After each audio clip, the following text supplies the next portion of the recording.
राधे मेरी स्वामिनी,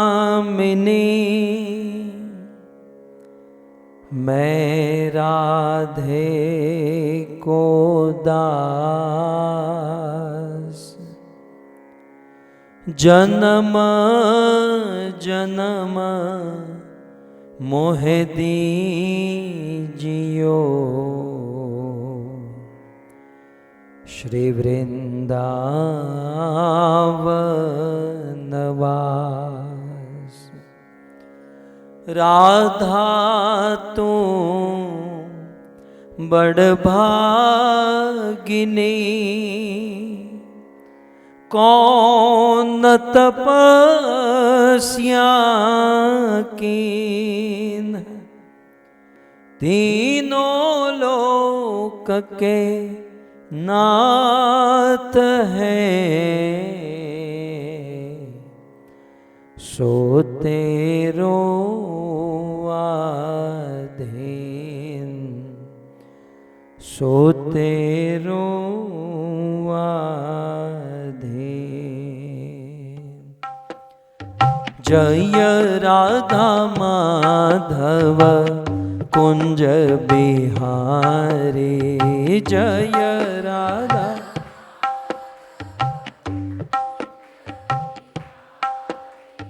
जय राधा माधव कुंज बिहारी।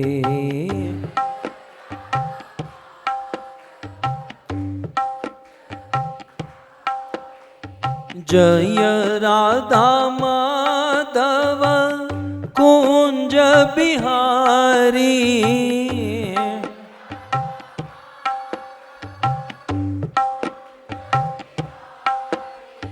जय राधा माधव कुंज बिहारी।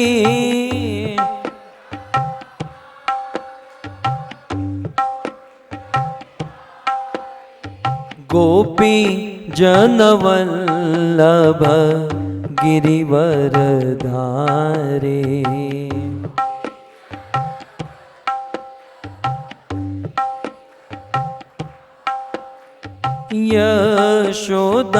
यशोदानंदन ब्रज जन रंजन,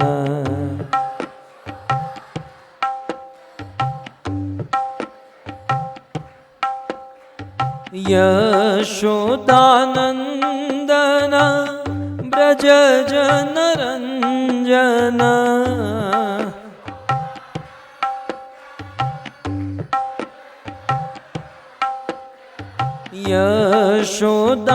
यशोदानंदन ब्रज जन रंजन।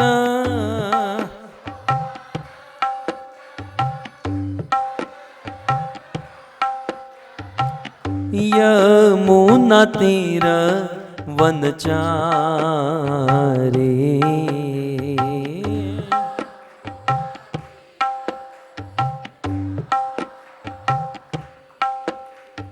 जय राधा माधव कुंज बिहारी।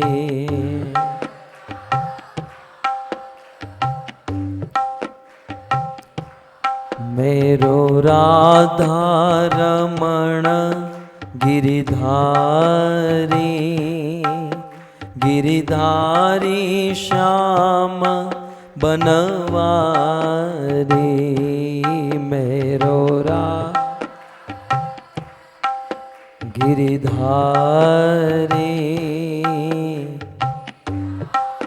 श्याम बनवा, मेरो राधा रमण गिरिधारी, गिरिधारी श्याम बनवारी, मेरो गाइए। गिरिधारी श्याम बन, मेरो राधा रमण गिरिधारी मेरो राधा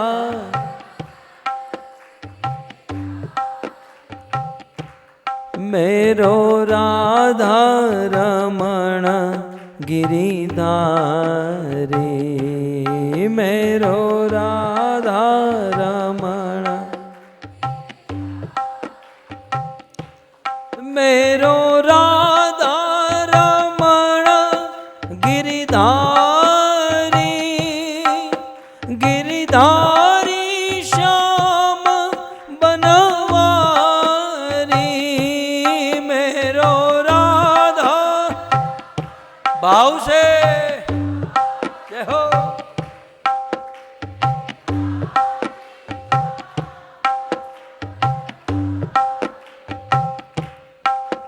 गोविंद मेरो है गोपाल मेरो है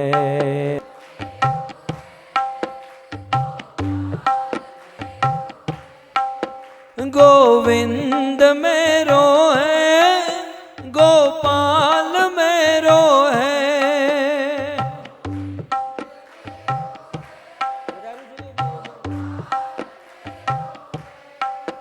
गोविंद मेरो है गोपाल मेरो है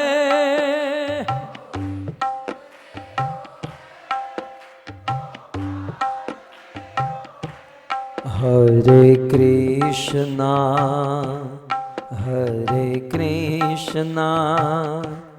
कृष्णा कृष्णा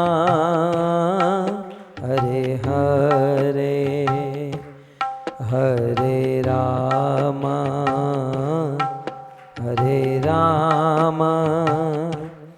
राम राम हरे हरे हरे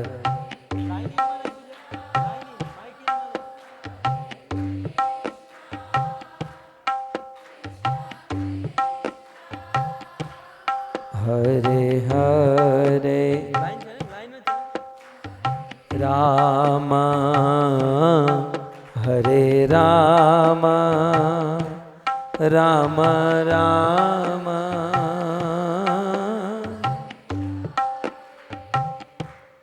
हरे कृष्णा कृष्णा कृष्णा हरे हरे हरे राम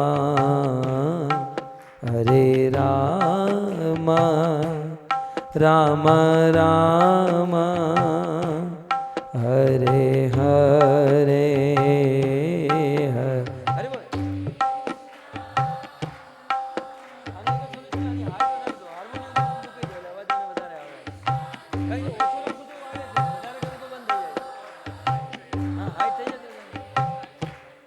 हरे राम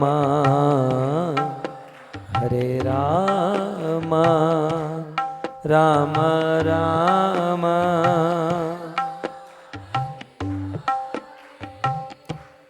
हरे कृष्णा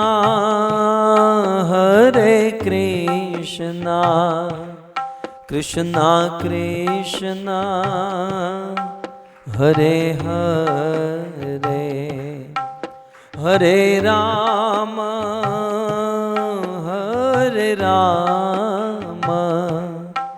राम राम हरे हरे हरे हरे कृष्णा कृष्णा कृष्णा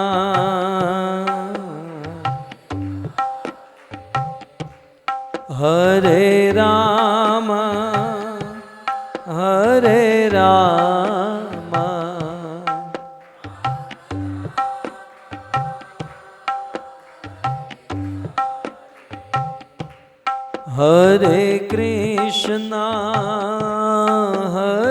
कृष्णा कृष्णा कृष्णा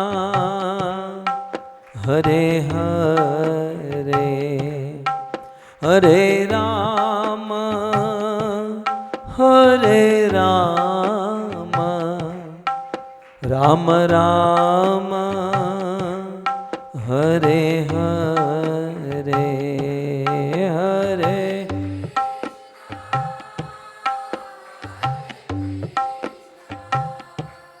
कृष्णा कृष्णा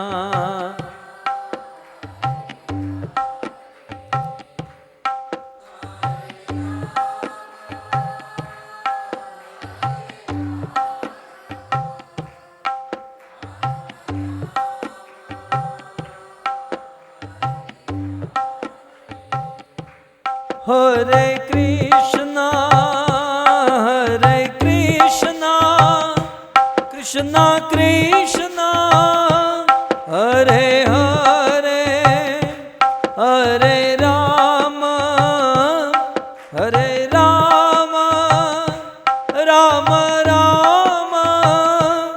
हरे हरे हरे कृष्ण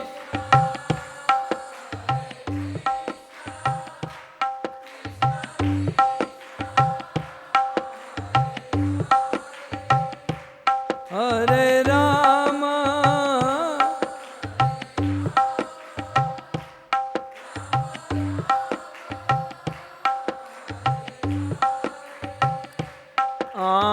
हरे कृष्णा कृष्णा कृष्णा हरे हरे हरे राम राम राम हरे हरे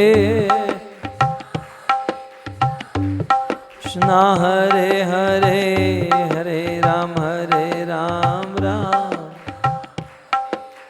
हरे कृष्णा कृष्णा कृष्णा हरे हरे हरे राम राम हरे हरे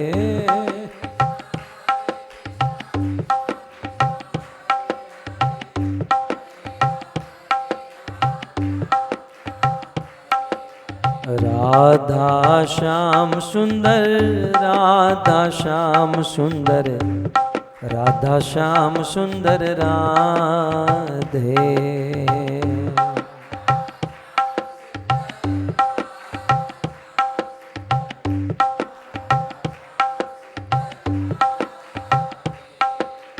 जगन्नाथ जगन्नाथ बलदेव जय सुभद्रा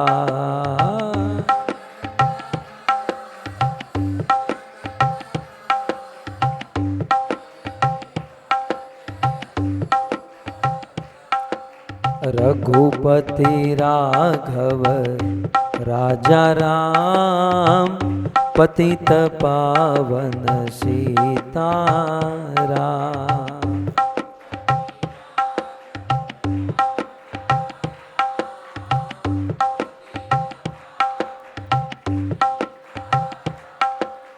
राजा राम पतित पावन सीताराम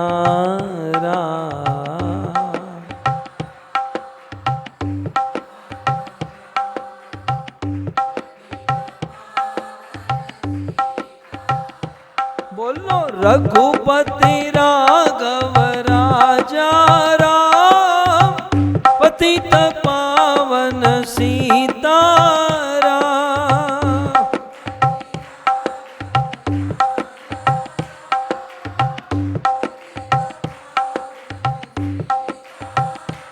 हाँ गौर निताय जय गौर निताय जय गौर निताय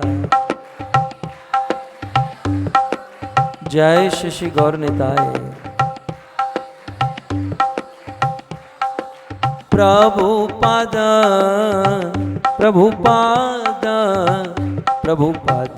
शिल प्रभुपाद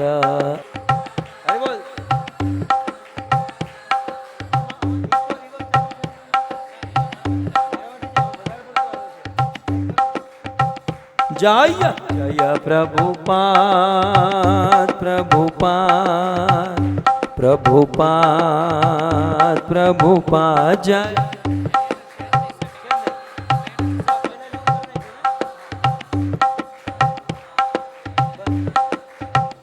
निताय गौर हरि बोल हरि बोल हरि बोल हरि बोल निताय गौर हरि बोल।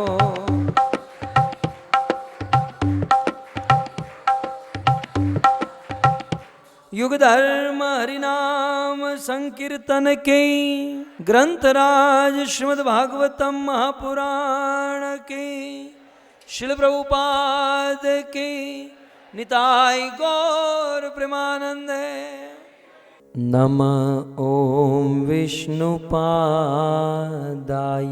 बोलिए कृष्ण पृष्ठाय भो श्रीमते भक्ति वेदांत स्वामी इति नामिने। नमस्ते सारस निर्विशेष शून्यवादी पाश्चात्य देशतारिणे पाश्चात्य देशता। जगद्गुरु श्रील प्रभुपाद की परम सौभाग्य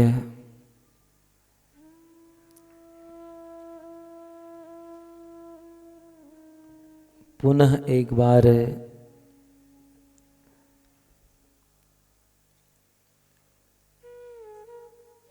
ऑस्ट्रेलिया में इस पर्थ में भगवत कथा गाने का ये सुंदर अवसर प्राप्त हुआ है। आप सब जानते हैं मनुष्य जीवन की शुरुआत कब होती है। जैसे आप लोग आज आप इस हॉल में 5 बजे 6 बजे से आए हैं, ठीक है, लेकिन कथा शुरू हो रही है 7:45 बजे। मेन कोर्स तो यही है ना। तो वैसे मान लो हमारा इस संसार में जन्म हो गया, परंतु मानव जन्म की मनुष्य जीवन की वास्तविक शुरुआत कब होती है। तब श्रील प्रभुपाद जी ने एक बहुत सुंदर सूत्र बताया, एक बहुत सुंदर फॉर्मूला बताया। सत्संग इज स्टार्ट ऑफ लाइफ। ये जो सत्संग है, ये जो भक्तों का संग है, ये हमारे जीवन की शुरुआत है। जब से हम सत्संग करते हैं, जब से हम भगवत कथा कीर्तन प्रवचन आदि सुनते हैं, वास्तव में तब से हमारा मनुष्य जीवन शुरू होता है। हम देखते हैं कुछ लोग 50-50 साल के बूढ़े हो गए, लेकिन अभी भी मनुष्य जीवन शुरू नहीं हुआ, क्योंकि सत्संग नहीं किया। सो सत्संग is start of life and सेवा इज पार्ट ऑफ लाइफ। और सेवा जो है हमारे जीवन का एक हिस्सा है।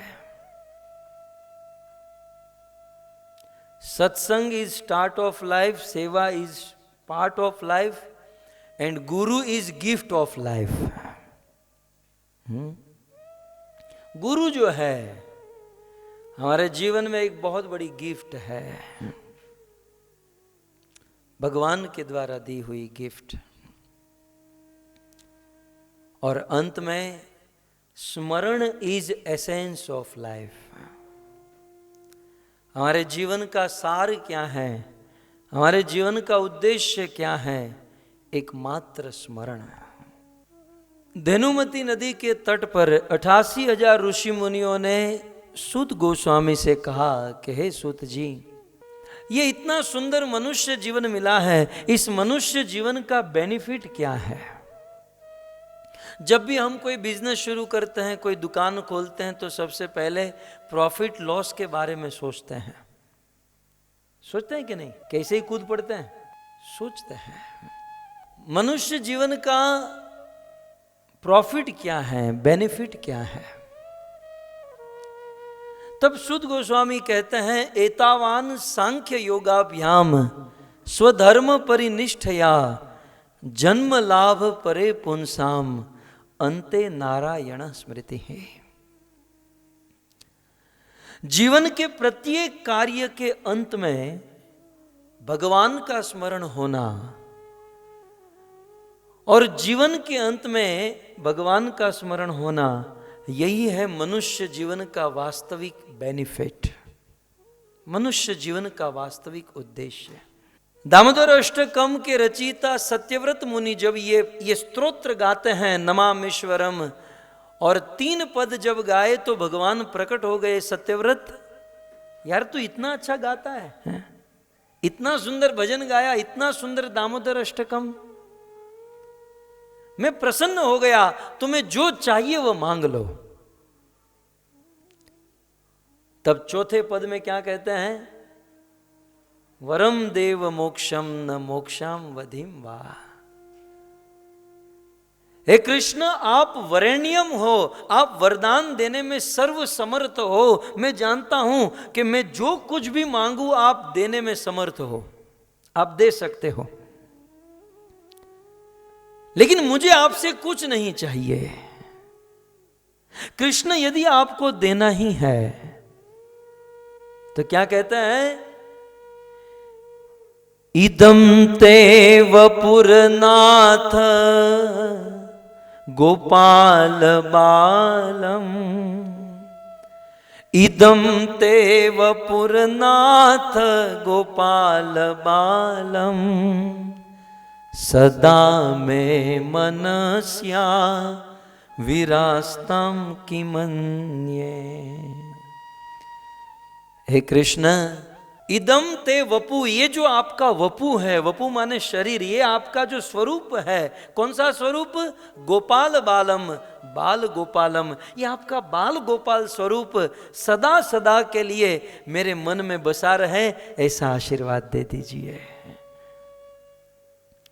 और अंत में एक शब्द कहा, किम अन्ये। इस संसार में किसी व्यक्ति को सब कुछ मिल जाए लेकिन मन में हरि का स्मरण न हो तो सब कुछ मिलने के बाद भी वह सुखी नहीं हो सकता है। तो श्रीमद् भागवत के 7वें स्कंद में वर्णन है कि हिरण्याकशिपु ब्रह्मा से वरदान प्राप्त करके 3 लोकों का राजा बना, सूतल लोक को जीता, पृथ्वी को जीत लिया, स्वर्ग को, इंद्र, चंद्र, कुबेर, बड़े बड़े देवताओं को अपने घर पर झाड़ू पोछा लगवाता था। पूरी दुनिया का, पूरे ब्रह्मांड का बादशाह बन चुका था हिरण्याकशिपु। इसका नाम हिरण्याकशिपु क्यों हुआ जानते हैं? कशिपु का अर्थ होता है बिस्तर, बेड। कशिपु माने बेड और हिरण्य माने सोना। ये सोने के पलंग पर सोता था। आज का कितना भी बड़ा धनी आदमी सोने के पलंग पर तो नहीं सोएगा, लेकिन हिरण्याकशिपु सोने के पलंग पर दुनिया की सारी चीज, सभी वस्तु ये हिरण्याकशिपु के पास थी। लेकिन नारद मुनि युधिष्ठिर को कथा सुनाते हुए कहते हैं, युधिष्ठिर, जबकि हिरण्याकशिपु के पास सब कुछ था लेकिन उनके जीवन में न सुख था न शांति थी। कारण उनकी इंद्रियां कंट्रोल में नहीं थी, उनका मन अपने कंट्रोल में नहीं था। पूरी दुनिया जीत लो लेकिन मन भगवान में नहीं लगा, मन कंट्रोल में नहीं हुआ तो दुनिया जीत कर भी सुख शांति नहीं मिल सकती है। और यदि आपके पास कुछ न हो, झोपड़ी में रहते हो, लेकिन मन जीत लिया, मन में भगवान का स्मरण हो गया, तो झोपड़ी में रहकर भी आदमी परम सुखी हो जाता है। इसलिए मन में हरि का स्मरण, मन में भगवान का स्मरण, ये मनुष्य जीवन का सबसे बड़ा लाभ है। आप सब जानते हैं कि ये हम हरि नाम जप क्यों करते हैं?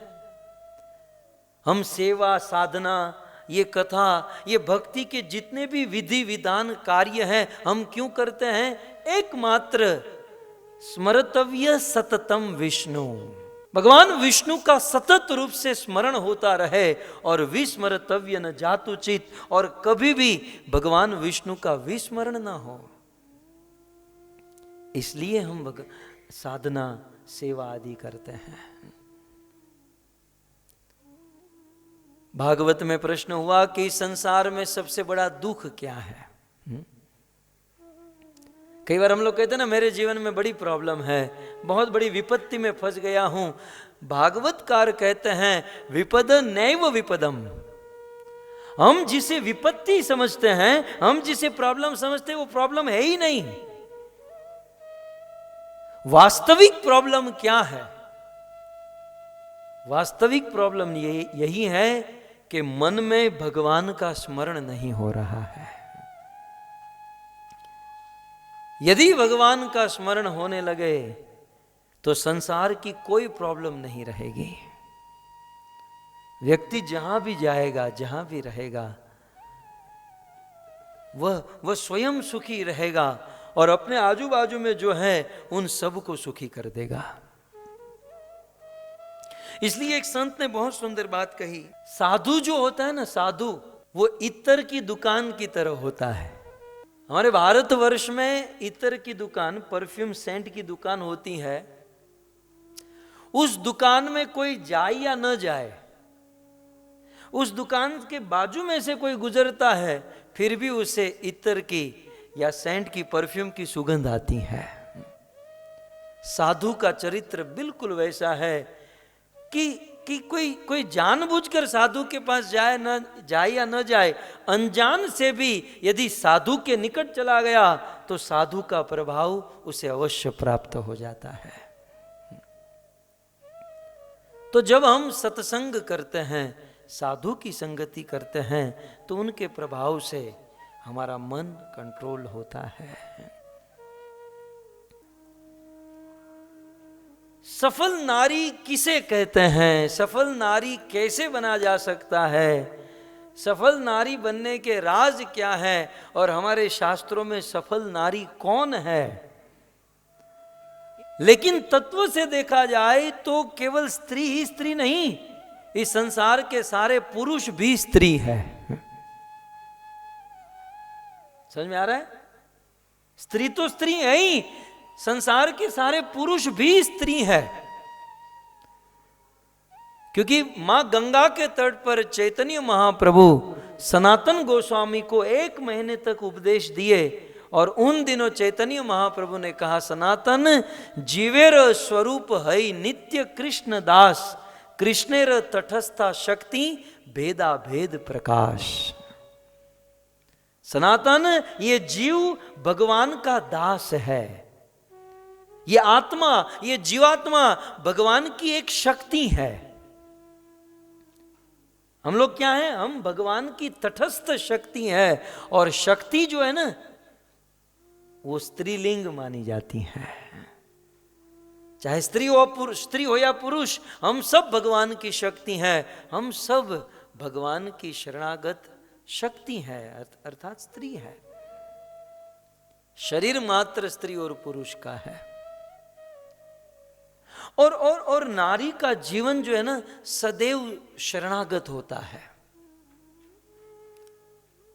नारी जब छोटी होती है, स्त्री जब छोटी होती है तो अपने पिता को शरणागत होती है, जब बड़ी होती है तो अपने पति को शरणागत होती है, और जब बूढ़ी हो जाती है तो अपने बेटे को शरणागत होती। तो नारी का पूरा जीवन शरणागत होता है। शरणागत समझ रहे ना, ये शब्द समझ पा रहे ना? शरणागत की एक साक्षात मूर्ति यदि कोई है तो वो है स्त्री, वो है नारी। तो स्त्री तो उसका शरीर, उनका जीवन, उनका तन मन सब कुछ शरणागत की ओर होता है। लेकिन हम पुरुष भी भगवान को शरणागत है, गुरु को शरणागत है। तो जितने लोग शरणागत हैं उन सब के लिए ये सब्जेक्ट काम करेगा। जब कोई नारी के विषय में बात आए कि नारी को चाहिए कि अपने पति की सेवा करे, तो शरणागत पुरुष को समझना चाहिए कि हमें हमारे गुरु की सेवा करनी है। जब पत्नी के लिए बात आए कि अपने पति की सेवा करे, तो तुरंत पति को समझ जाना चाहिए कि उसे अपने शरणागत गुरु या भगवान की सेवा करनी चाहिए। सच कहूं तो नारी शक्ति के ऊपर बोलने का न अधिकार है, न मेरे अंदर कोई योग्यता है। मैं पहले से ही आपको क्लैरिफिकेशन दे दूं, मेरा नारियों के प्रति, आखिर तो हमारी मां बहन ही है, मेरा बड़ा रिस्पेक्ट है। हम तो मातृभक्त आदमी, हम तो मातृसेवी आदमी हैं। और ऐसी आदि शक्ति, मातृशक्ति के विषय में कुछ कहना, कुछ बोलना, ये न हमारी औकात है, न योग्यता है।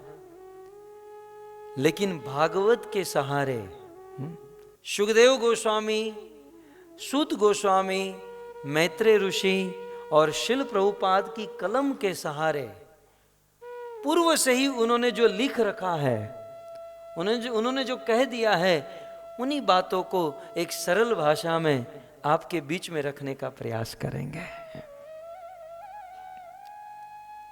तो आइए हम समझने का प्रयास करते हैं कि सफल स्त्री किसे कहते हैं, सफल नारी किसे कहते हैं।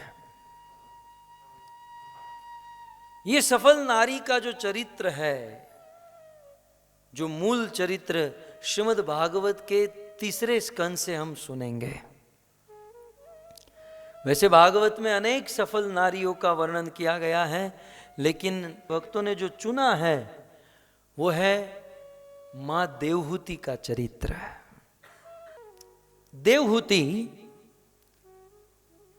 जिसे एक सक्सेसफुल नारी कहा जा सकता है। कैसे? देवहूति एक बहुत बड़े राजा की बेटी है। देवहूति के पिता का नाम क्या है? मनु महाराज। देवहूति मनु महाराज की बेटी। मनु महाराज सतयुग, त्रेता युग, द्वापर युग और कलयुग, 4 युग, ऐसे 4 युग 71 बार जब बीतते हैं, सतयुग, त्रेता, द्वापर, कली, सतयुग, त्रेता, द्वापर, कली, 71 टाइम, 71 चतुर्युग तक केवल पृथ्वी पर नहीं, पूरे ब्रह्मांड पर राज करने वाले महाराज मनु की बेटी देवहूति है। एक सक्सेसफुल स्त्री किसे कहते हैं सुनिए, जिसके पिता ब्रह्मांड के चक्रवर्ती सम्राट, 71 चतुर्युग तक राज करने वाले महाराज मनु। मनु के विषय में भी बहुत बड़ी कथा है कि 1000 वर्ष तक भगवान की सेवा, तपस्या आदि किए और साक्षात भगवान मनु और शत्रुपा के सामने प्रकट हुए। वही मनु आगे चलकर दशरथ और उनकी पत्नी शत्रुपा कौशल्या बनी, और वही आगे चलकर देवकी और वसुदेव के रूप में प्रकट हुए। तो एक बहुत बड़े बाप की बेटी है देवहूति। पिता तो समझ में आ गया ना। अब आगे देखिए, एक बहुत बड़े ऋषि की पत्नी है देवहूति। इनके पिता भी महान, इनके पति भी महान। पति कौन? कर्दम ऋषि। कर्दम ऋषि बहुत बहुत बहुत ऊंचा व्यक्तित्व है कर्दम ऋषि का। ब्रह्मा के अंश से जिसका जन्म हुआ, डायरेक्ट ब्रह्मा के पुत्र कर्दम। तो मनु की बेटी, कर्दम की पत्नी और भगवान कपिल देव की मां। स्त्री के जीवन में इससे ज्यादा क्या हो सकता है कि बहुत बड़े बाप की बेटी है, बहुत बहुत बड़े पति की पत्नी है, और संसार का सबसे महापुरुष भगवान कपिल देव की मां है माता देवहूति। पूर्ण रूप से सफल है, सक्सेस है। यह कथा के मूल वक्ता मैत्रेय ऋषि हैं और इसके मूल श्रोता विदुर जी हैं। मैत्रेय मुनि विदुर को यह कथा सुनाते हैं कि विदुर, भगवान विष्णु से ब्रह्मा प्रकट हुए और ब्रह्मा ने सर्वप्रथम 10 पुत्रों को जन्म दिया। 10 ने विवाह करने से मना कर दिया। तब जाकर ब्रह्मा के भ्रिकुटी से शिव जी प्रकट हुए और शिव जी ने कहा, पिताजी मेरे लिए कोई आज्ञा? बोले हाँ, प्रजा की उत्पत्ति करो। अब जैसा बंदे का स्वभाव वैसा प्रोडक्शन। ये ठहरे तमोगुण के देवता, शिव जी तमोगुणी सृष्टि करने लगे और तमोगुणी सृष्टि से इस संसार में बहुत बड़ा आतंक होने लगा। ब्रह्मा जी ने अर्जेंट फोन किया, शिव बेटा शिव तू ये बंद कर दे, तेरे बस की बात नहीं है। शिव जी आप एक काम करो, प्रलय का डिपार्टमेंट रख लो, प्रोडक्शन का डिपार्टमेंट छोड़ दो। क्योंकि शिव जी भूत प्रेत पिशाच बेताल जानते हैं? जो ताल में नहीं गाते ना उसे बेताल कहते हैं। बेताल जो ताल में न गाए। तो शिव जी ने ऐसी सृष्टि की, ब्रह्मा ने मना किया और ब्रह्मा ने अपने आधे अंग से मनु और आधे अंग से शत्रुपा को प्रकट किया। दोनों को आज्ञा दी, पृथ्वी लोक पर जाओ और मैथुनी सृष्टि प्रारंभ करो। मनु और शत्रुपा पृथ्वी लोक पर आए और मैथुनी सृष्टि प्रारंभ करते हुए सर्वप्रथम 5 संतान को जन्म दिए। उनमें से 2 पुत्र, बड़े पुत्र का नाम प्रियव्रत। क्या नाम था? प्रियव्रत। ब्रह्मा से मनु से प्रियव्रत, प्रियव्रत के पुत्र हुए आग्निग्रह के पुत्र हुए नाभि की पत्नी मेरुदेवी, उनके गर्भ से भगवान ऋषभदेव के 100 पुत्र और 100 में से सबसे ज्येष्ठ हुए भरत। ये कथा भागवत में है। फिर मनु महाराज के दूसरे पुत्र हुए जिसका नाम था उत्तानपाद, और उस उत्तानपाद के पुत्र हुए ध्रुव के सम्मत वत्सर। फिर उसी परंपरा में राजा वैण, राजा अंग, भगवान पृथु, इनका जन्म हुआ। मनु शत्रुपा की 3 कन्या आकुति, प्रसूति और देवहूति। आकुति का विवाह रुचि प्रजापति के साथ हुआ, तोष प्रतोष संतोष 12 पुत्र की प्राप्ति हुई। प्रसूति का विवाह दक्ष प्रजापति के साथ हुआ जिसे 16 कन्या की प्राप्ति हुई, जो सबसे छोटी थी सती, जिसका विवाह शिव जी के साथ हुआ। भागवत में इन चरित्रों का नाम भी यदि लिया जाए तो हृदय पवित्र हो जाता है, और इसलिए शुकदेव जी ने इन सब का परंपरा के साथ नाम गिनाया। तो मनु महाराज के 2 पुत्र उत्तानपाद, प्रियव्रत और 3 कन्या में से आकुति, प्रसूति और देवहूति। भक्तों, आश्चर्य की बात है कि 5 संतान की कथा में सबसे पहली कथा किसकी सुनाई गई? मां देवहूति की। मनु महाराज की 5 संतान और फिर उसी से आगे परंपरा चली और पूरा भागवत का निर्माण हुआ। लेकिन 5 संतान में सबसे पहली कथा मैत्रेय मुनि सुनाते हैं देवहूति की, क्योंकि देवहूति चरित्र परम अद्भुत चरित्र है और विशेष करके हम संसारी गृहस्थों के लिए उपाध्यायी चरित्र है। सो मनु की कन्या देवहूति हुई। दूसरी ओर ब्रह्मा जी से एक पुत्र हुए जिसका नाम था करदम। ब्रह्मा ने उस करदम से कहा कि बेटा आप शादी कर लो, मेरी इच्छा है। अब आज के बेटे को कहा जाए शादी कर लो तो तीसरे दिन पत्नी को लेकर घर पर आए। अब आज कहने की भी जरूरत नहीं पड़ती, वो सीधे आ ही जाते हैं कि पिताजी आशीर्वाद दे दीजिए, हमने शादी कर रखी है। लेकिन धन्य है करदम। देखिए भागवत हमें क्या सिखाता है। पिताजी ने कहा कि शादी करो, तो करदम जी ने सोचा कि सीधे शादी कर लेने से, गृहस्थ जीवन में प्रवेश कर लेने से व्यक्ति सुखी नहीं हो सकता, तपस्या करनी चाहिए। करदम ऋषि ने बहुत बड़ी तपस्या की और तपस्या करते करते दिन महीने साल बीते। कहते हैं कि देवताओं के 100 वर्ष बीत गए। तपस्या करते करते अपने पूरे शरीर को सुखा दिया, शरीर गल गया, मात्र हड्डी बची है। और उनकी तपस्या से भगवान प्रसन्न हुए। गरुड़ के ऊपर सवार होकर भगवान विष्णु करदम के पास आए और अपने भक्त के तपस्या को देखकर, भक्त के गले हुए देह को देखकर भगवान की आंखों में आंसू आ गया। हम तो बोलते ना हे कृष्ण करुणा सिंधु, लेकिन आज करुणा का सागर रोने लगा कि इतनी भी भक्ति कोई करता है, इतनी भी तपस्या कोई करता है?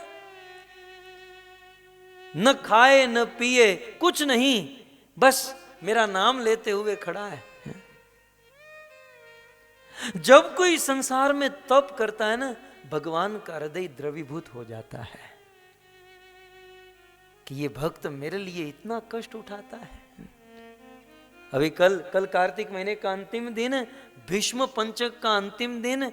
मुझे पता है आप सब लोग भीष्म पंचक रहे होंगे, केवल जल पीकर 5 दिन आप लोग बिताए होंगे, नहीं? ये सब पर्व है भक्तों, तप करने के पर्व। हमारे भारत में आजकल पेट्रोल डीजल गैस कितना महंगा हो रहा है जानते हैं? 80, 90, 95 रुपये पहुंच गया। और जब कोई मोटर कार या बाइक या कार खरीदने जाता है ना, उस कार के शोरूम में जाकर वो शोरूम वाले कहते हैं कौन सी कार चाहिए? आदमी यही कहता है जो कम पेट्रोल खाए और ज्यादा किलोमीटर चले, ऐसी कोई दे दीजिए, और उस कार को खरीद ले लेता है। ठीक उसी प्रकार जो कम भोग करे और ज्यादा से ज्यादा भजन करे, भगवान उस भक्त को अपने पास उठा लेते हैं, अपने पास ले लेते हैं।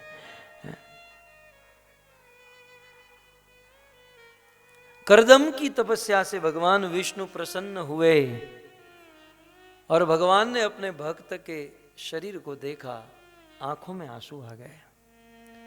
भगवान विष्णु की आंखों से इतने आंसू निकले, इतने आंसू निकले कि भगवान विष्णु के आंखों से निकले हुए आंसू का एक सरोवर बन गया, और उस सरोवर का नाम हुआ बिंदु सरोवर। आज भी भारत में है वो बिंदु सरोवर का जल और कुछ नहीं, अपने भक्त के ऊपर करुणा दृष्टि के आंसू है भगवान के। और भगवान ने कह दिया बस करदम, बस अब बहुत हुई तपस्या, अब ये तप बंद करो, मैं तुमसे प्रसन्न हूं करदम, तुम्हें जो चाहिए वो मांग लो। करदम जी ने बहुत सुंदर कहा, प्रभु मुझे तो कुछ नहीं चाहिए, परंतु मेरे पिताजी की इच्छा है कि मैं विवाह करूं, और प्रभु आप तो जानते हैं कि मेरी इच्छा है भजन करने की, मैं भक्ति करना चाहता हूं। और प्रभु भक्ति करने के लिए गृहस्थी में पति और पत्नी का समान होना जरूरी है। मैं भक्ति करना चाहता हूं और मेरी पत्नी रोज होटल में जाना, रेस्टोरेंट में जाना चाहती है, मूवी देखना चाहती है, तो ये कैसे गाड़ी चलेगी प्रभु? गृहस्थ जीवन की गाड़ी 2 चक्के पर चलती हैं, दोनों चक्के समान घूमे तब तो ठीक से गाड़ी चलेगी। एक छोटा सा चक्का एक बड़ा हो तो बैलेंस नहीं रह पाएगा। प्रभु आप मुझे कृपा कीजिए कि मुझे कोई अच्छी पत्नी मिल जाए। भगवान ने कहा करदम मैं तुझ पर प्रसन्न हूं, तू कैसी जैसी पत्नी चाहिए वैसी मिलेगी। कैसी पत्नी चाहिए? अब आज के लड़के को भगवान आकर, वैसे तो आएंगे ही नहीं भगवान उसके पास, क्योंकि रात दिन फेसबुक और उसमें बाज आए तो भगवान मिलेंगे ना। कुछ लोग तो इतनी उंगली रगड़ते हैं, इतनी रगड़ते हैं, इतनी उंगली यदि भगवान के चरणों में घुमाई होती ना तो भगवान सामने आ गए होते हैं। आजकल मोबाइल की स्क्रीन पर जितनी उंगली हम लोग घुमाते हैं, उतना हरि के चरणों में यदि फेरा होता तो हरि सामने आ गए होते, लेकिन नहीं। धन्य है करदम ऋषि। भगवान ने कहा कि तुझे कैसी पत्नी चाहिए, तो करदम ने कहा कि रूप की किसे पड़ी है प्रभु, मुझे रूप नहीं, मुझे तो कोई गुणवान पत्नी चाहिए, कोई सुशील हो, कोई गुणवान हो। और गुणों में भी सबसे बड़ा गुण कौन सा है जानते हैं? भगवान की भक्ति करना, ये सबसे बड़ा गुण है। तो कोई भक्त पत्नी मिल जाए तो प्रभु आपकी बड़ी दया होगी। भगवान ने कहा करदम मैं तुम्हें वरदान देता हूं कि आज के ठीक 3 दिन के बाद दुनिया के चक्रवर्ती सम्राट महाराज मनु अपनी बेटी देवहूति को लेकर तुम्हारे पास आएंगे और उनका हाथ तुम्हारे हाथ में सौंप देंगे। वरदान दिए, भक्ति का आशीर्वाद दिए, भगवान गरुड़ के ऊपर सवार होकर वापस चले गए और जैसा भगवान ने कहा वैसा ही हुआ। दूसरी ओर देवहूति बड़ी हुई और देखिए बेटी जब बड़ी होती हैं और जब बुद्धिमान होती है तो पिता की जिम्मेवारी बनती है कि बेटा तुम्हें कैसा पति चाहिए, तुम बताओ। तब बेटी कहती है कि मुझे इस प्रकार का पति। तो देवहूति बुद्धिमान थे, इसलिए जब वह 16 साल की हुई तो करदम मनु महाराज ने अपनी बेटी देवहूति से कहा, बेटा तुम्हें कैसा पति चाहिए। देवहूति ने कहा कि मेरी और कोई डिमांड नहीं है, दिखने में कैसा हो मुझे कोई मतलब नहीं है, धन पैसे वाला हो या ना हो मुझे कोई मतलब नहीं है, बस मेरी एक ही डिमांड है कि पिताजी वो हरि का भक्त होना चाहिए, वो राम कृष्ण का भक्त होना चाहिए। बस मनु महाराज खोज रहे थे और फिर एक दिन सोने के रथ के ऊपर सवार होकर महाराज मनु शत्रुपा अपनी बेटी देवहूति को लेकर करदम ऋषि की झोपड़ी में आए। अब करदम ऋषि बिंदु सरोवर के तट पर एक कुटिया बनाकर झोपड़ी में रहते थे और मनु महाराज देवहूति को लेकर करदम ऋषि के पास आए और करदम ऋषि की दाढ़ी वाड़ी लगी। जैसे आजकल के लड़के यहाँ तो सब ठीक ठाक है, नहीं तो अब तो नया जमाना आया है, सब दाढ़ी रखते हैं ऐसे ऐसे। 10 लड़कों को बिठाओ तो माँ भी बेचारी धोखा खा जाए, इसमें मेरा कौन सा है। लगभग सब समान ही दिखते हैं वो दाढ़ी चढ़ाए हुए। वो करदम ऋषि से ही परंपरा शुरू हुई। करदम जी दाढ़ी रखकर बैठे थे और मनु महाराज ने अपनी बेटी दे दी तो लड़कों को लगता है कि हमें भी कोई दे देगा, इसलिए दाढ़ी रखो। खैर तो मनु महाराज पहुंचे करदम ऋषि की कुटिया में। करदम को कहा कि करदम हम हमारी बेटी देवहूति का हाथ तुम्हारे हाथ में देने आए हैं। करदम जी ने कहा कि देखो आप तो बहुत बड़े घराने के लोग हो, आप तो स्वयं राजा हो और मैं तो झोपड़ी में रहने वाला, आपको तो दिखाई दे रहा है। क्या आपकी बेटी मेरे साथ रह पाएगी? राजघराने में पली बड़ी हुई कन्या क्या मुझ फक्कड़ बाबा के साथ झोपड़ी में रह पाएगी? मनु महाराज ने कहा कि हमने तो हमारी बेटी को बहुत समझाया और वह तैयार है, और तुम्हें यदि कुछ डाउट है तो तुम ही बात कर लो उनसे। मनु महाराज बाहर आए और अपनी बेटी देवहूति को कुटिया में भेजा। अब देखिए लोक में भी होता है ना, शादी से पहले लड़की लड़के बातचीत तो करते ही हैं। तो मनु महाराज बाहर आए और अपनी बेटी को भेजा, जाओ अपने होने वाले पति से जो चर्चा करनी है कर लो। देवहूति अंदर आई। अब करदम ऋषि ने एक परीक्षा ली, एक टेक्निक इस्तेमाल की। करदम ऋषि ने क्या, एक आसन पड़ा था, वो आसन ऐसे रख दिया और कहा आसन ग्रहण करो। देवहूति एक पल में सोची कि ये मेरे होने वाले पति हैं। ध्यान से सुनिएगा, सक्सेसफुल नारी की कथा चल रही है। देवहूति ने सोचा कि हो न हो ये मेरे पति हो जाए, तो मेरे होने वाले पति आसन पर बैठे हैं और ऐसा समान आसन वो मुझे ऑफर कर रहे हैं और मैं उस आसन पर बैठूं तो मेरे होने वाले पति की बराबरी हो जाएगी।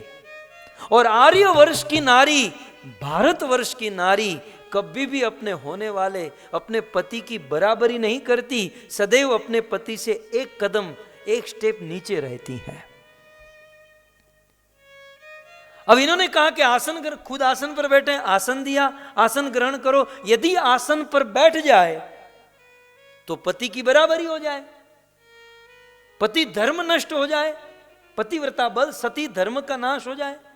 अब देवहूति ने एक सेकंड में सोचा, ये तो बुद्धिमान नारी है, सक्सेसफुल स्त्री है। उन्होंने सोचा कि यदि आसन पर बैठूंगी तो होने वाले पति की बराबरी हो जाएगी, और यदि आसन पर नहीं बैठी तो होने वाले पति की आज्ञा का उल्लंघन हो जाएगा। क्या करें? धर्म संकट, इसी का नाम है धर्म संकट। ऐसा संकट यहां भी करो तो गए, या ये भी करो तो गए। लेकिन धीरज धर्म मित्र अरु नारी, आपत काल परचियो चारी।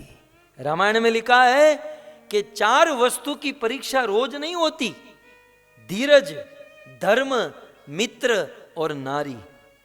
रोज परीक्षा नहीं होती, जब आपत्ति विपत्ति का समय आए तब पता चल जाता है। ये विपत्ति का समय था। लेकिन ये तो मनु की बेटी थी, बुद्धिमान थी। क्या किया जानते हैं देवहूति ने उस आसन के ऊपर ऐसे हाथ रखा और नीचे बैठ गई। जो आसन दिया कर्दम जी ने, उस पर ऐसे हाथ रख दिया और नीचे बैठ गई। हाथ रखने का अर्थ, जो आदेश दिया कि आप ग्रहण करो, तो हाथ रखा मतलब ग्रहण कर लिया। और नीचे बैठ गई अर्थात होने वाली पति की बराबरी भी नहीं हुई। तुरंत कर्दम जी समझ गए, है तो बुद्धिमान है तो बुद्धिमान है, शास्त्र पढ़ी लिखी है। क्योंकि बिना शास्त्र पढ़े ये बुद्धि नहीं आती। इसे कहते हैं विवेक। भक्तों, जीवन में विवेक की बड़ी आवश्यकता होती है, और विवेक पर्थ के किसी मॉल या दुकान में नहीं मिलता। करोड़ों रुपये हो लेकिन जीवन में विवेक ना हो ना, तो वह रुपये आपका पतन करा देगा। बहुत सुंदर शरीर मिला हो लेकिन विवेक न हो तो वही सुंदरता आपका पतन करा देगी। विवेक बड़ा जरूरी है। और रामायण में लिखा है, बिन सत्संग विवेक न होई, बिन सत्संग विवेक न होई, राम कृपा बिनु सुलभ न सोई, राम कृपा बिनु सुलभ न सोई। वो विवेक कैसे आएगा? कहते हैं सत्संग करने से। देवहूति ने सत्संग किया होगा, तब ये विवेक आया। आसन पर हाथ रखा, नीचे बैठ गई। अक्सर जब लड़की लड़के जब मिलते ना, जिसकी मंगनी होनी होती है, शादी होनी होती है, तो अकेले में बैठकर क्या बात करते जानते हैं? अच्छा ये बताओ, लास्ट मूवी कौन सा देखा था? वॉर देखा था, बाहुबली 2 देखा था, लास्ट मूवी कौन सा? अच्छा मुझे ये बताओ कि तुम्हें येलो पसंद है या पर्पल पसंद है? तुम्हें रोज पसंद है या लोटस पसंद है? सीधा पूछ लेना। सब्जी का तड़का करने आता है? रोटी बनानी आती है? जहां जीवन का प्रश्न होता है, जहां पूरे जीवन का सवाल होता है, वहां आजकल के बच्चे इस प्रकार के प्रश्न पूछते हैं और अपने जीवन को अधोगति की ओर डालते हैं। लेकिन धन्य है कर्दम और देवहूति। कर्दम जी ने कहा कि देवहूति, मुझे तो मेरा परिचय देने की जरूरत ही नहीं, क्योंकि ये मेरी झोंपड़ी देखकर ही तुम्हें समझ में आ रहा है। ये मेरे लक्षण देखकर ही आप समझ सकती हो कि मैं कोई इतना सफल आदमी नहीं हूं। मैं तो हरि का भजन करने वाला आदमी, और जीवन मैंने हरि के ऊपर सौंपा है। तुम राजघराने में पली बड़ी हुई हो, क्या तुम अपना पूरा जीवन मेरे साथ बिता पाओगी? देवहूति ने कहा कि यदि मुझे आपकी सेवा करने का अवसर मिले तो 1 जन्म नहीं 7 जन्म तक आपके साथ रहना चाहूंगी। पति के रूप में भगवान का कोई भक्त मिल जाए तो 1 जन्म क्या, मैं तो 7 जन्म आपके साथ, मैं आपके साथ विवाह करने के लिए तैयार हूं। कर्दम और देवहूति का विवाह हुआ और मनु महाराज अपनी कन्या देवहूति को सौंपकर मनु और शत्रुपा वहां से चले गए। और अब कर्दम के घर पर देवहूति आई है और ये दोनों गृहस्थी कैसे रहते हैं। मैत्रेय उवाच, बोलिए, पितृभ्याम प्रस्थिते साध्वी पति भिंगित को विदा नित्यं पर्यचरत् प्रीत्या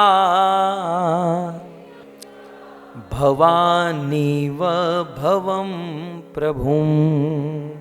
मैत्रेय उवाच, पितृभ्यां प्रस्थिते साध्वी पति भिंगीत को विदा नित्यं पर्यचरत् प्रीत्या भवानीव भवं प्रभुं।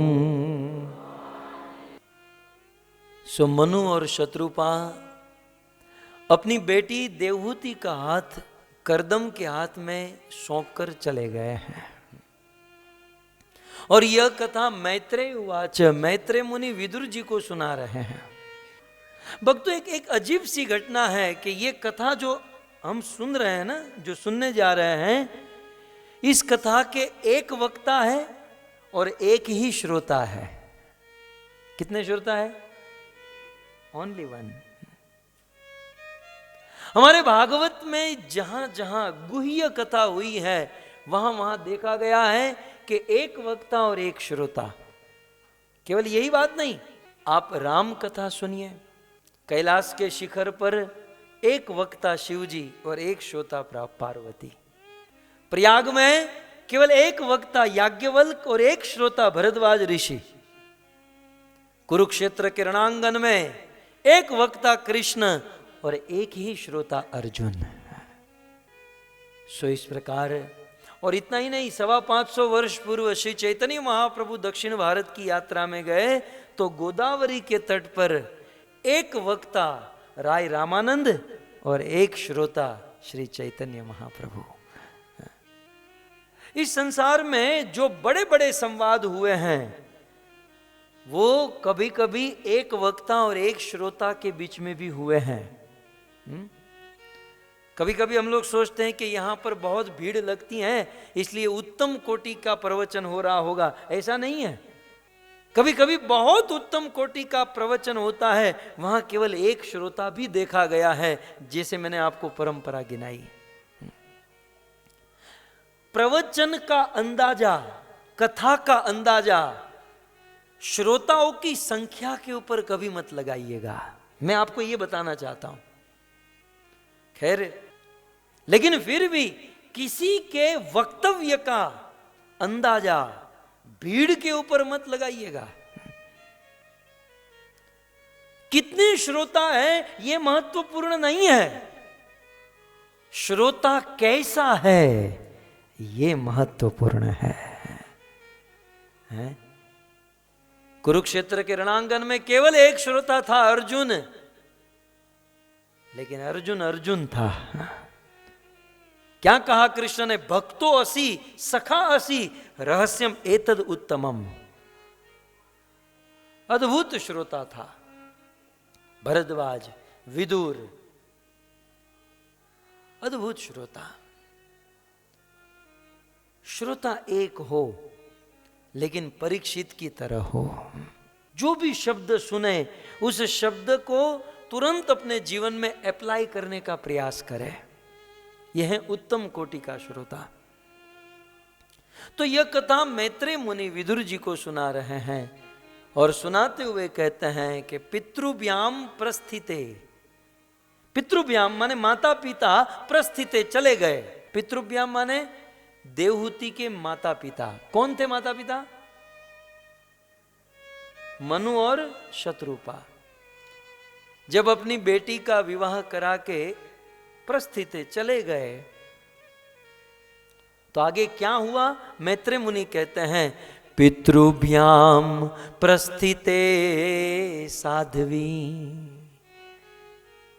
अब यहां पर देवहूति को देवहूति नहीं कहते हैं, क्या कह रहे हैं? बोलो बोलो, क्या कह रहे हैं?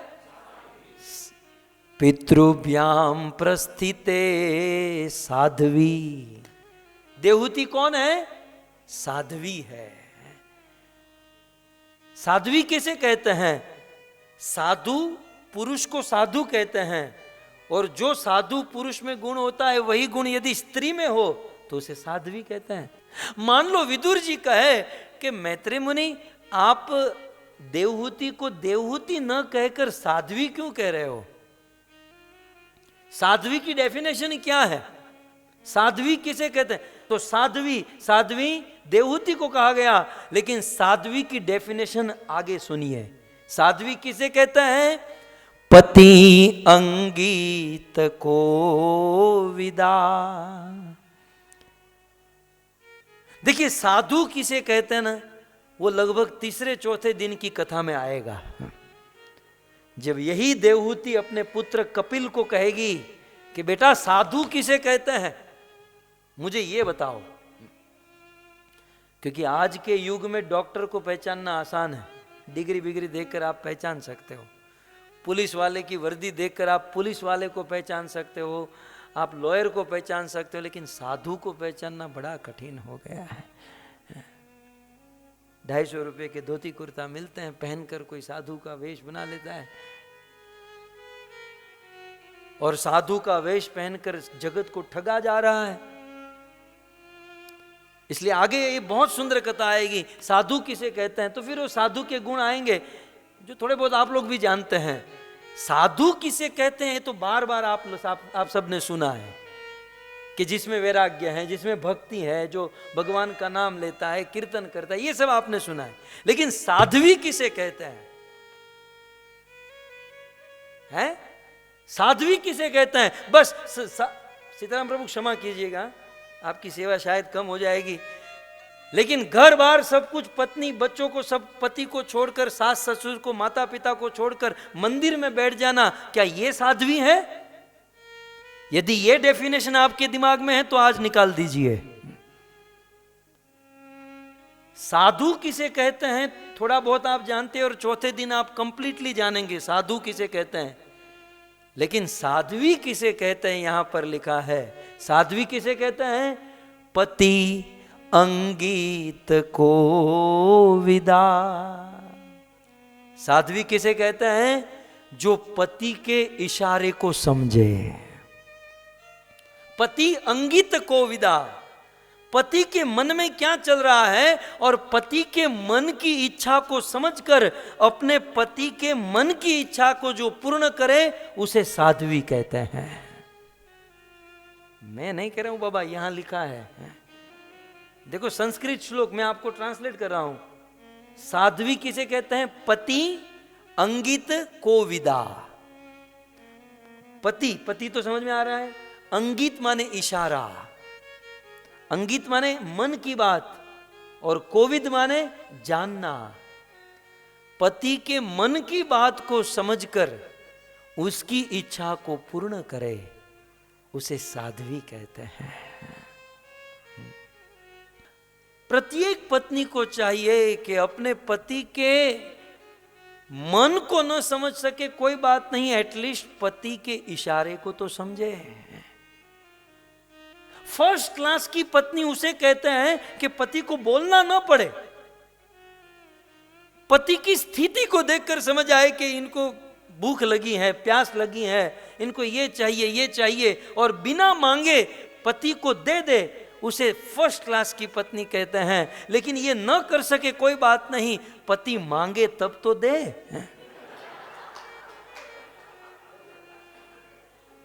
पति अंगीत को, ये पुरुष लोग बहुत आशीर्वाद देने वाले इस बार मुझे कि हमारा काम आप कर रहे हैं प्रभु। खैर नहीं, ये कोई किसी का मजाक नहीं, आप समझ रहे हैं ना, आप तो सब माता जी हैं, ये तो पत्नी की बात हो रही है। आप तो ये सब चीजों से परे हो चुके हैं, त्रिगुणिया विषया वेदा है आप, हैं? ये तो जो 3 गुणों में है ये उनके लिए हैं। तो साध्वी किसे कहते हैं, ये इस श्लोक में साध्वी की डेफिनेशन है। साध्वी वो है जो पति के इशारे को समझे और पति की इच्छा को पूर्ण करे, पति के हाव भाव को समझकर उनको सुख देने का प्रयास करे, उसे साध्वी कहते हैं। फर्स्ट, साध्वी की पहली डेफिनेशन। दूसरा, और साध्वी के अंदर दूसरा गुण क्या होना चाहिए, आगे कहते हैं, नित्य पर्यचरत प्रीत्या भवानी व भवम प्रभो। और साध्वी किसे कहते हैं? नित्य पर्यचरत, साध्वी वो है जो नित्य निरंतर अपने पति की सेवा करे। क्या लिखा है? नित्य परिचरत, माने नित्य परिचर्या। पति अंगित कोविदा, पति के इशारे को समझकर, उनके मन की बातों को समझकर उनकी सेवा करे। और सेवा भी मूड हो जाए तब, ऐसा नहीं, नित्य, रोज। जरूर नहीं कि रोज पति की सेवा करने का मूड हो ही, लेकिन मूड हो या न हो, नित्य परिचरत, जो नित्य निरंतर अपने पति की सेवा करती हैं, उसे साध्वी कहते हैं, नित्य परिचरत। तो देवी देवहूति रोज अपने पति की सेवा करती थी, निरंतर सेवा करती थी। ऐसा लिखा है कि देवहूति को अपने जीवन में पति की सेवा करने के अलावा और कोई संकल्प था ही नहीं। विदुर जी कहे कि ये देवहूति किसकी तरह सेवा कर रही थी, कोई एग्जाम्पल? तो आगे कहते हैं, भवानीव भवम प्रभो। भव माने शिव, देवाधिदेव महादेव, और भवानी माने पार्वती। बोले जैसे पार्वती शिव की सेवा करती थी, जैसे भवानी भव की सेवा करती है, जैसे पार्वती शिव जी की सेवा करती है, वैसे ही देवहूति अपने पति करदम की सेवा करने लगी। मान लो यहां पर कुछ लोग कहे कि ये शिव जी का दृष्टांत क्यों दिया, लक्ष्मी नारायण का दृष्टांत दिया होता तो, है ना। लक्ष्मी जी चरणों में ही चरण दबाती रहती हैं, चरणों में बैठी रहती हैं।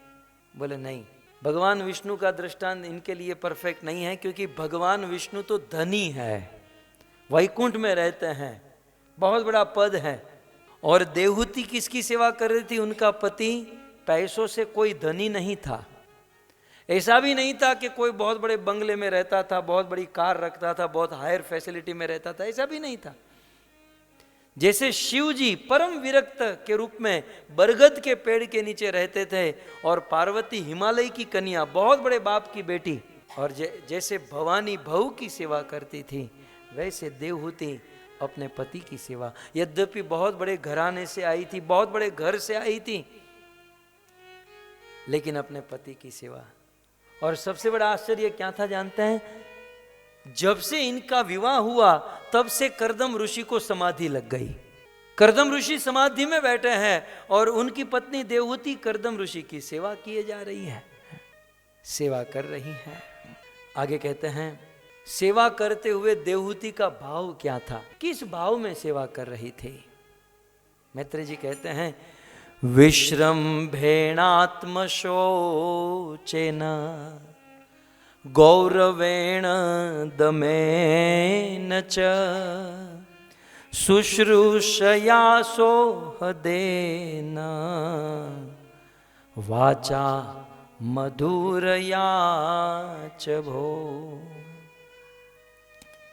विश्रम्भेण आत्मशोचेन, जब देवहूति सेवा कर रही थी तो भाव क्या था? विश्रम्भेण, विश्वास पूर्ण सेवा कर रही थी। देखो हम सब, इसमें मैं भी हूं, हम सब के लिए, ये गृहस्थों के लिए समझने वाली बहुत सुंदर बात है। पति और पत्नी के बीच में और कुछ हो या न हो, विश्रम्भेण अवश्य, विश्रम्भेण माने विश्वास, पति पत्नी के बीच में विश्वास होना बहुत जरूरी है। पति और पत्नी का नाता एक विश्वास के बलबूते पर होता है। पति को अपनी पूरी ताकत लगा देनी चाहिए कि मैं मेरी पत्नी का विश्वास जीतूं, और पत्नी का पूरा पूरा कर्तव्य है कि मैं मेरे पति का विश्वास जीतूं। ऐसा सोचकर टाल नहीं देना चाहिए कि मेरा पति तो बस ऐसा ही सोचता है, नहीं। और पति को भी ऐसा नहीं टाल देना चाहिए कि मेरी पत्नी तो बस गलत ही सोचती है, नहीं। पति पत्नी को अपना पूर्ण प्रयास करना चाहिए कि एक दूसरे के विश्वास को जीते। एक बात समझ लीजिएगा कि पति पत्नी के बीच में जिस दिन विश्वास की कमी पड़ गई ना, चाहे लाखों करोड़ों रुपये हो, कितनी भी समृद्धि हो, उनके जीवन में सुख और शांति कभी नहीं आ सकती। क्योंकि ये संबंध, ये नाता विश्वास का नाता है। इसलिए चाहे पति हो या पत्नी हो, जीवन में कभी भी ऐसा आचरण न करे कि एक दूसरे का विश्वास टूट जाए।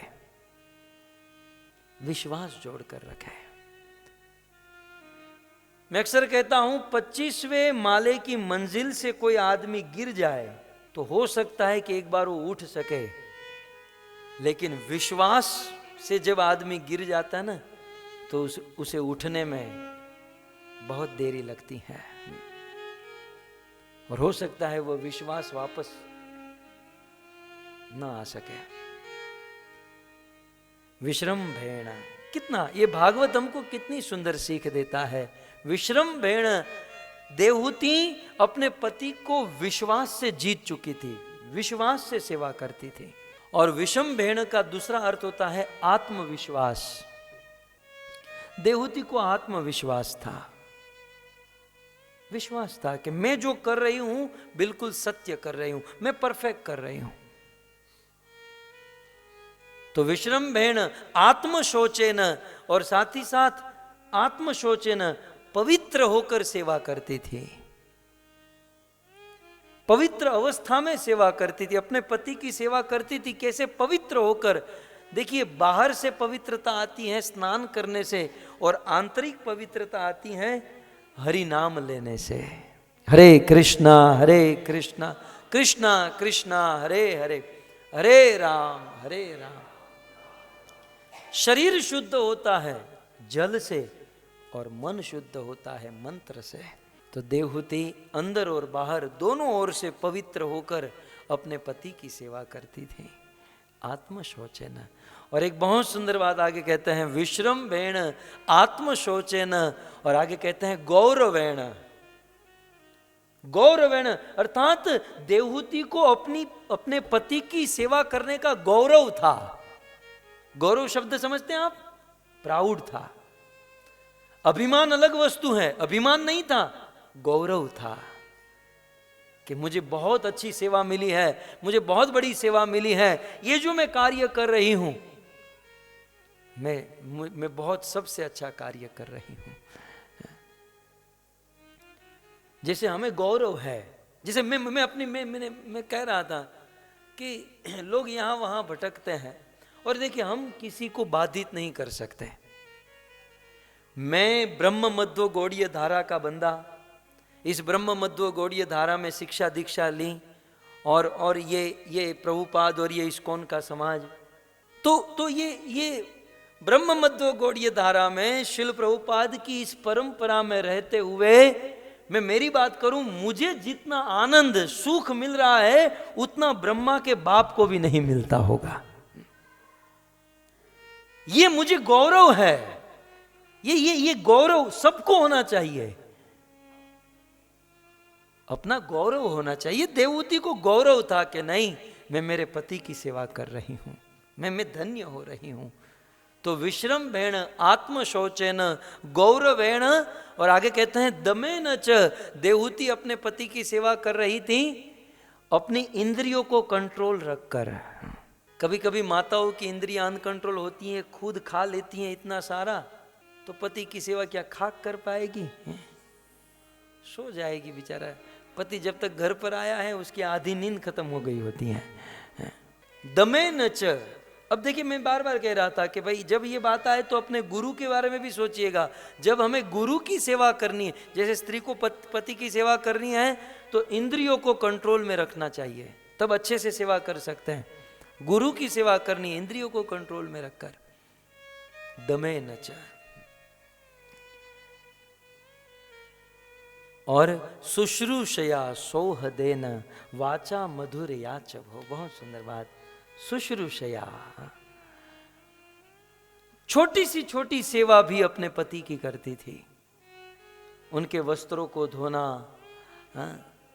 उनके लिए भोजन पकाना, प्रसाद बनाना, घर साफ करना, ये सब पति की सेवा के अंतर्गत ही होता है। और सोह देना, अपने पति को सुखी करने की भावना, सुहद था। ऐसा नहीं कि पति से कंपटीशन करती थी, नहीं, पत्नी को कभी भी पति से कंपटीशन नहीं करनी चाहिए, सौहार्द रखना चाहिए कि मैं क्या करूं जिससे मेरा पति खुश रहे, प्रसन्न रहे। कभी कभी पत्नी को, आप लोगों को नहीं होता होगा, मैं तो बाहर की बात कर रही हूं, आप तो सब माता जी हैं, कभी कभी पत्नियों को अपने पति से द्वेष होता है कि मेरा पति ज्यादा सुखी कैसे हो जाए। कभी कभी कुछ पति लोग अपनी पत्नी को सुखी रखने के लिए जब घर आते हैं तो मुंह चढ़ाकर दुखी होकर घर आते हैं, पत्नी को लगता है नहीं अब ठीक है। पति थोड़ा सा खुश हो जाए, प्रसन्न हो जाए तो पत्नी अंदर से जलने लगती है कि मेरे से ज्यादा खुश है।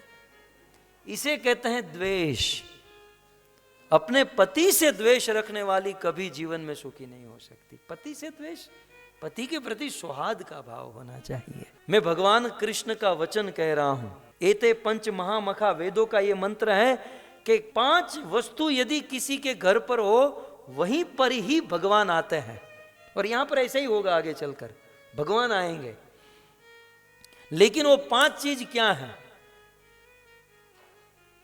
तो उसमें 5 चीज थी कि जो अपने घर पर ये करता है वहां नो डाउट भगवान आएंगे, ये करेंगे भगवान आएंगे। उनमें से एक चीज थी कि जहां पर कोई स्त्री अपने पति की सेवा करती है उन्हीं के घर पर भगवान आते हैं। बाकी 56 भोग बनाओ आप, 64 नहीं 164 माला जप करो, लेकिन पति बेचारा रात को थका मांदा घर पर आता है और 2-3 दिन का ठंडा भोजन बासी अन्न खाता है, उसके घर पर सोचे भगवान आएंगे, कभी नहीं आएंगे, कभी नहीं आएंगे। अब ये मैं मेरी बात नहीं कर रहा हूं, ये स्वयं भगवान कृष्ण ने कहा। और भगवान कृष्ण ने 10 श्लोक कहे, उनमें से एक श्लोक मुझे याद आया इसलिए कह रहा हूं। कृष्ण ने कहा, कृष्ण ने लिखा कि एक पत्नी को पति की सेवा कैसे करनी चाहिए।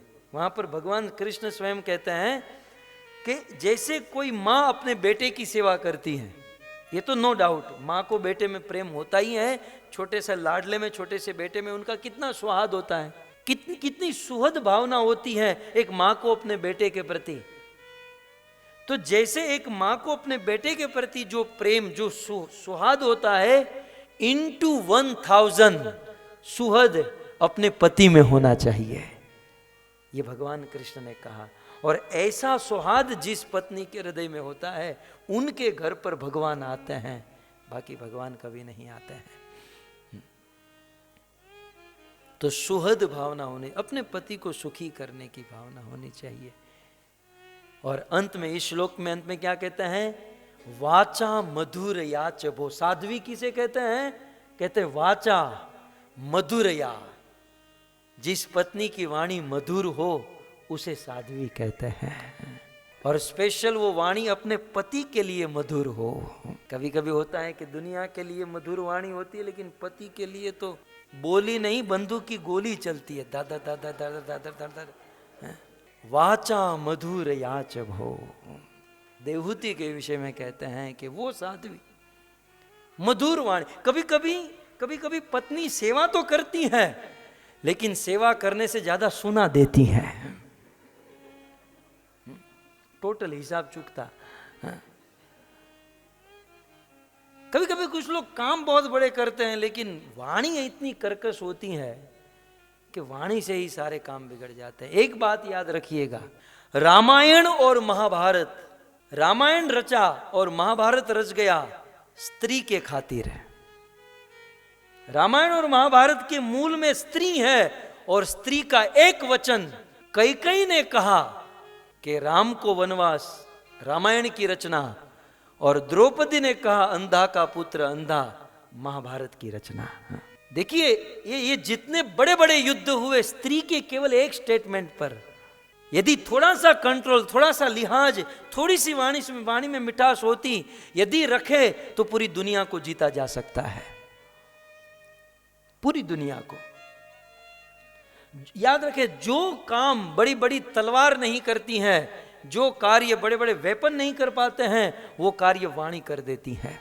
यदि आप चाहो तो अपनी वाणी से पूरी दुनिया तबाह कर सकते हो, और यदि आप चाहो तो अपनी वाणी से पूरी दुनिया को जीत सकते हो। नहीं तो हमारे भारत के प्राइम मिनिस्टर मोदी के पास है क्या? वाणी ही है, बाकी और क्या है बंदे के पास? लेकिन वाणी से सबको है। एक एग्जाम्पल दे रहा हूं मैं, वाणी मुख्य होती है भक्तों। वाणी किसी व्यक्ति का परिचय होता है। और विवेक होना चाहिए। ये विवेक तो सत्संग से आएगा कि कब बोले। कभी कभी दो बड़े बात करते हैं तो ये तीसरा तुरंत कूद कर आता है। कब गियर बदलनी चाहिए, कब बोलना चाहिए, कब पीछे आ जाना चाहिए, कब आगे जाना चाहिए, कब टोन चढ़ाना चाहिए, कब सुर को नीचे ले लेना चाहिए, ये सब विवेक होता है। और ये विवेक सत्संग करने से आता है। वाणी वाचा मधुर्याचा। अपनी पत्नी के द्वारा पति की सेवा करने में एक विशेष आइटम यदि कुछ है तो वो है मीठी वाणी। आप ज्यादा भोजन या ज्यादा मेहनत न करो, कोई बात नहीं, 2 मीठे शब्द बोल दो, बेचारा पति पानी पानी हो जाएगा। तो वाचा मधुर याचो, वो मीठी वाणी रखे। अब आप शिल प्रभुपाद ने, आप प्रभुपाद का परपट पढ़ लीजिएगा ना, उन्होंने बहुत बहुत बहुत टाइम पर चढ़ा दिया है। मैं तो लो करके बता रहा हूँ आप लोगों को, वो फूंक फूंक के मैं आपको सुना रहा हूँ ताकि बैलेंस बना रहे। शिल प्रभुपाद लिखते हैं कि पति सुबह घर से निकलता है, काम धंधे ऑफिस में जाता है, पूरी दुनिया की गाली सुनकर आता है। यदि भारत में रहता है तो ट्रेन में धक्के खाकर आता है, अपने ऑफिस में बॉस की गाली सुनकर आता है, कस्टमर की बातें सुनकर आता है, दुनिया भर का दिमाग में लेकर आता है, और घर पर ये आशा से जाता है कि चलो एटलीस्ट घर पर शांति मिलेगी। ईस्ट और the west, home is the best. लेकिन जब होम में जाता है तो एक और दुनिया की गाली, एक और पत्नी की गाली यहाँ से शुरू हो जाती है। आदमी जाए तो जाए कहाँ। लेकिन शाम को जब पति घर पर आए, पत्नी 2 मीठे शब्द कहे कि मैं तो आपकी राह ही देख रही थी, अच्छा हुआ आप जल्दी आ गए, आप आइए, आप आइए, बैठिए, क्या लाऊं आपके लिए, पानी क्या बनाऊं आपके लिए, हैं? पति की पूरे दिन की थकावट उतर जाएगी। ये तो पति घर पर आता है, भोजन बना कर रखा है, माइक्रो में रखकर खा लेना, ये भी बोले तो अच्छी बात है, वो तो चिट्ठी रखकर सो गई होती है।